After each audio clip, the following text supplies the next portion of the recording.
આંગણવાડી બહેનોના પગાર વધારા સહિત વિવિધ પડતર પ્રશ્નોને લઈને એક મહત્વની અપડેટ સામે આવી રહી છે. 6 મહિનાથી બાળકોના પોષણ આહારના બિલોનું ચૂકવણું બાકી, આંગણવાડી વર્કરોની સરકારને ચેતવણી, વસ્તી ગણતરીનો બહિષ્કાર કરવા માટે પણ આપી ચેતવણી. નમસ્કાર મિત્રો, સ્વાગત છે તમારું અમારી યુટ્યુબ ચેનલ. ગુજરાત આંગણવાડી વર્કર્સ ગુજરાત સરકાર દ્વારા આંગણવાડી વર્કરોના પડતર પ્રશ્નો મામલે વારંવાર ખાતરી આપવામાં આવી હોવા છતાં વાસ્તવિક સ્થિતિમાં કોઈ સુધારો ના થતાં રાજ્યભરની આંગણવાડી બહેનોમાં ભારે રોષ જોવા મળી રહ્યો છે. 10મી માર્ચ 2025ના રોજ મુખ્યમંત્રી દ્વારા અને ત્યારબાદ 23મી માર્ચ 2024ના રોજ 4 જેટલા કેબિનેટ મંત્રીઓ સાથે યોજાયેલી ઉચ્ચ સ્તરીય બેઠકમાં પ્રશ્નોના ઉકેલની હૈયાધારણા આપવામાં આવી હતી. જોકે આ આશ્વાસનનો માત્ર કાગળ પર જ રહેતા આંગણવાડી વર્કરોમાં હાલ ભરેલા અગ્નિ જેવી સ્થિતિ સર્જાઈ છે.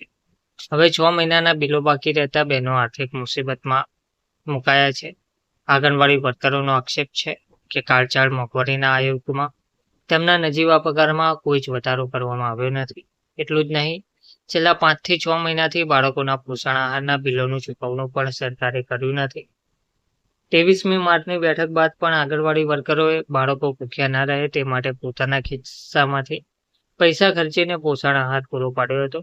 આંગણવાડી વર્કરો હવે સરકાર સામે લેણિયાત બનીને ઊભી છે, પરંતુ તંત્ર દ્વારા હજુ સુધી એક પણ રૂપિયો છૂટો કરવામાં આવ્યો નથી.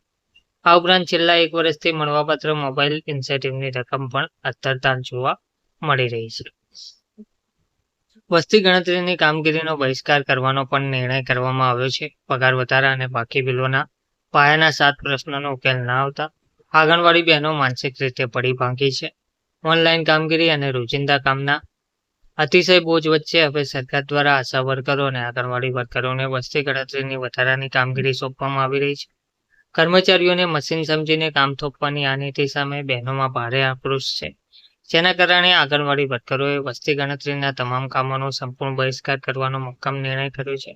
સરકારની આ ઉદાસીન નીતિ અને કથિત આર્થિક દિવાળા સામે આંગણવાડી બહેનો આરપારની લડાઈના મંડાણ કર્યા છે. સંગઠન દ્વારા સરકારને ખુલ્લી ચેતવણી આપવામાં આવી છે કે જો વર્તમાન મોંઘવારીને ધ્યાને રાખીને તાત્કાલિક પગાર વધારો નહીં કરાય અને કેબિનેટ મંત્રીઓ સમક્ષ રજૂ કરાયેલા પ્રશ્નોનો કાયમી ઉકેલ નહીં આવે તો ગુજરાતભરની આશરે 1 લાખ જેટલી આંગણવાડી વર્કરો રસ્તા પર ઉતરીને ઉગ્ર આંદોલનનો પ્રારંભ કરશે, જેની તમામ જવાબદારી શાસક પક્ષ અને વહીવટી તંત્રની રહેશે.